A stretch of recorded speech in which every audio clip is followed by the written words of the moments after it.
네, 안녕하세요. 한때의 미대생입니다. 오늘은 전세 사기가 발생한 구조적인 이유라는 주제를 가지고 영상을 준비를 해보았습니다. 제가 최근에 굉장히 마음 아프게 보고 있는 이슈가 바로 전세 사기인데요.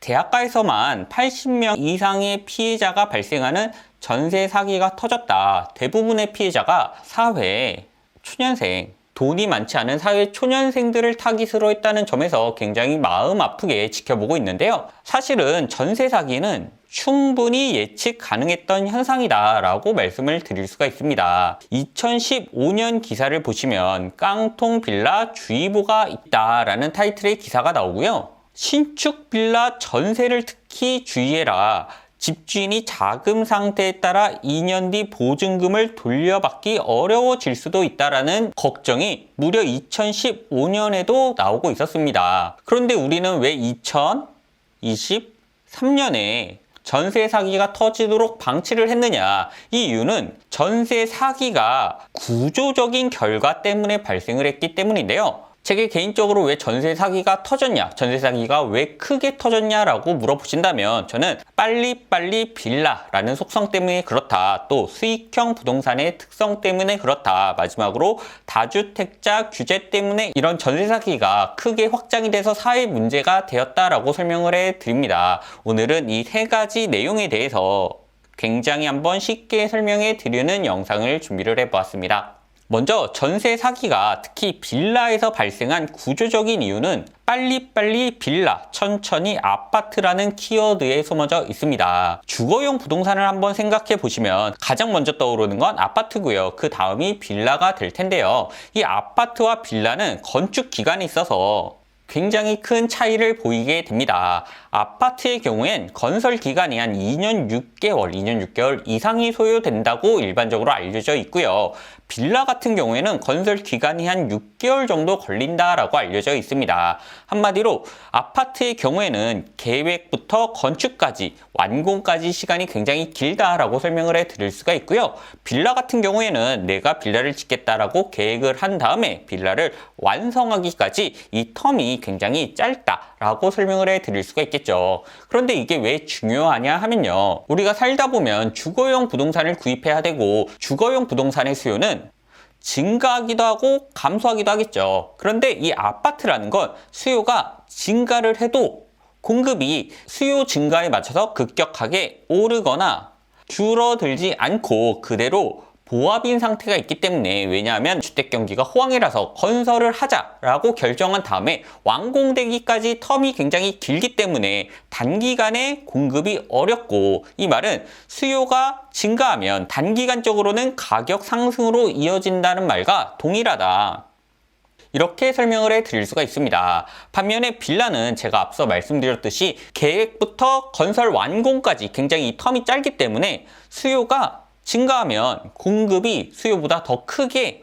증가할 수도 있어서, 이 말은 무슨 말이냐면 가격 상승으로 이어지지 못한다. 이게 빌라의 건설 기간과 아파트의 건설 기간의 차이에서 오는 특징이다 라고 설명을 해드릴 수가 있습니다. 이 기본 개념을 일단 정확하게 이해를 해주시고 나면 다음 빌라 사기가 발생한 구조적인 이유를 이해하실 수가 있는데요. 일반적으로 빌라는 수익형 부동산이기 때문에, 특히 신축 빌라는 수익형 부동산이기 때문에 전세 사기가 발생할 수 있는 구조적인 요인이 갖춰진다라고 설명을 해드릴 수가 있습니다.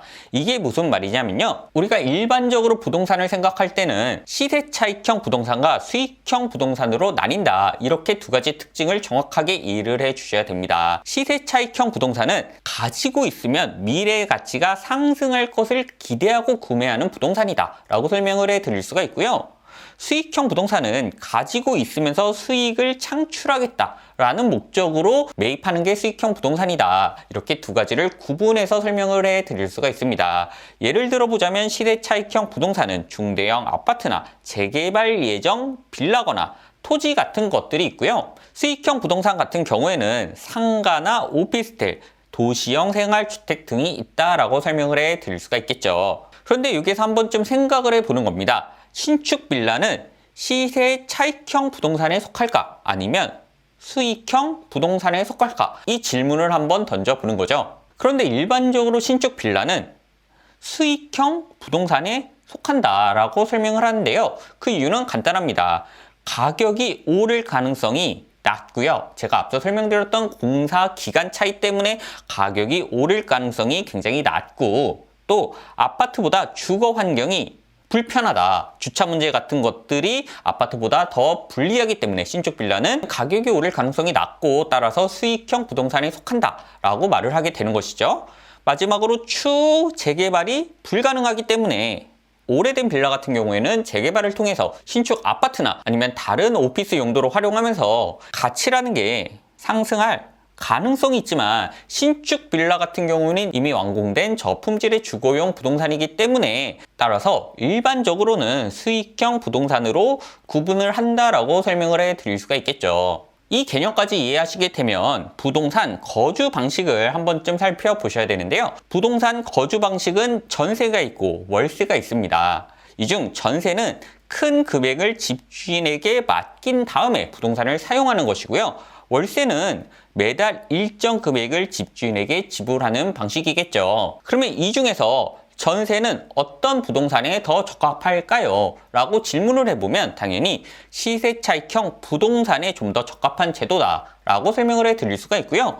월세 같은 경우엔 수익형 부동산에 보다 적합한 제도다 라고 설명을 해드릴 수가 있습니다. 그러면 신축 빌라는 전세 계약이 일반적이어야 하나, 월세 계약이 일반적이어야 하나 라는 구조적인 측면에서 봤을 때 당연히 일반적으로 월세 계약이 보다 적합하겠죠. 그런데 신축 빌라 플러스 전세가 만났다는 개념은 가지고 있으면 가치가 떨어지는 자산을 일정한 수익 없이 지속적으로 보유를 한다라는 개념과 동일한 말이고요. 당연히 이 말은 선호되지 않는 계약 형태다라고 설명을 해드릴 수가 있을 겁니다. 그러면 여러분들은 이해가 안 되겠죠. 신축 빌라와 전세는 서로 맞지 않는 개념인데 이런 계약 형태가 왜 발생하게 됐느냐 라는 질문에 대한 답변은 바로 다주택자 규제 때문이었다라고 설명을 해드릴 수가 있는데요. 제가 방금 전에 말씀드렸다시피 신축 빌라와 전세는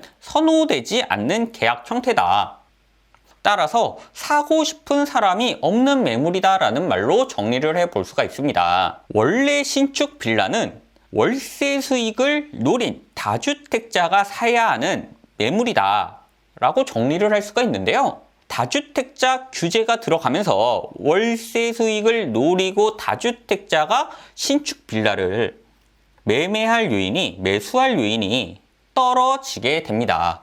왜냐하면 다주택자들에게 세금을 크게 부과를 하다 보면 다주택자가 빌라 매입을 회피하게 되면서 정상적이지 않은 매입 구조가 발생될 수밖에 없는 구조적인 요인이 생기기 때문인데요. 정상적인 빌라 생태계라고 한다면 신축 빌라 다주택자 세입자가 있는 이 구조에서 다주택자가 자본을 투입해서 신축 빌라를 매수하고 다주택자가 세입자에게 월세를 준 다음에 세입자가 다주택자에게 임대료를 지불하면서 다주택자의 수익성이 확보되는 구조라고 했다면요. 이 다주택자들을 규제를 시켜버림으로 인해서 다주택자는 신축 빌라를 자본을 투입해서 사지 않으려 하게 되고 자본 투입을 안 하면서 매입을 하려고 하게 되고, 이렇게 자본이 투입되지 않은 빌라는 세입자에게 월세가 아닌 전세로 줘야 되는데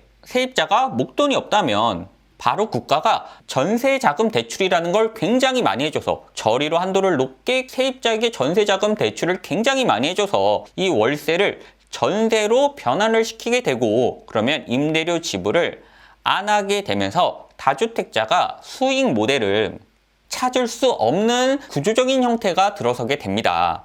이런 형태는 당연히 비정상적인데요. 따라서 다주택자가 아니라 일반적으로 부동산에 투자하는 다주택자들이 아니라 사기성이 짙은 다주택자들이 신축 빌라 거래에 등장을 할 수밖에 없는 요인이 되게 됩니다. 여기서 여러분들이 굉장히 중요하게 보셔야 되는 건 자본 투입 없이 무언가를 매입해서 누군가에게 임대를 해줬다, 이 과정이 굉장히 정상적이지 않다. 특히 미래의 가치가 오를 것으로 예상되지 않는 상품을 전세로 준다는 건 굉장히 말이 안 된다. 이렇게 이해를 해주시면 되고요. 사실은 일반적인 경제 상황에서는 이런 일이 절대 일어날 수가 없지만 전세 자금 대출이라는 걸 크게 진행을 하다 보니 전세 사기가 더 커질 수밖에 없었던 요인이 되었다. 이렇게 간단하게 설명을 해드릴 수가 있을 것 같습니다. 그래서 오늘 영상의 결론을 내어드리자면요. 전세 사기가 일어난 이유는 간단하게 가치가 오르지 않는 신축 빌라에 월세 대신 전세 계약을 유도한 사회 정책, 사회 시스템적 문제가 이런 전세 사기 피해를 만들었다라고 간단하게 요약을 해서 설명을 해드릴 수가 있을 것 같고요. 제가 아무것도 모르는 사람이긴 하지만 꼭 하나 이 부분을 말씀드리고 싶어서 오늘 영상을 찍게 되었는데요. 전세 사기의 피해자는 사실 잘못이 크다 라고 하는 건 사실 좀 전 무리가 있다 라고 생각을 해서 이번 영상을 찍게 되었습니다. 많은 전세 사기 피해자 분들이 피해자의 잘못 이라는 편견에 시달리고 있는데요. 사실 이거는 뭐 경제 공부를 얼마나 많이 했냐, 근저당 같은 부동산 시스템을 얼마나 공부를 했냐 안 했냐의 문제가 아니라 신축 빌라라는 자산에 과도한 전세자금 대출을 손쉽게 해준 사회적인 책임, 다주택자 규제를 너무 엄격하게 해서 정상적인 빌라 임대차 시장을 왜곡한 정책적인 잘못이 어느 정도 가미가 되었기 때문에 이런 피해가 발생을 했다. 그래서 피해자의 잘못은 아니다, 이 말을 꼭 드리고 싶어서 오늘 영상을 준비를 해보았습니다. 오늘 영상이 전세 사기의 전체적인 구조를 이해하시는 데 도움이 되어드렸으면 좋겠고요. 저는 다음에 조금 더 유익한 영상으로 찾아뵐 수 있도록 하겠습니다. 감사합니다. 한때 미대생이었습니다.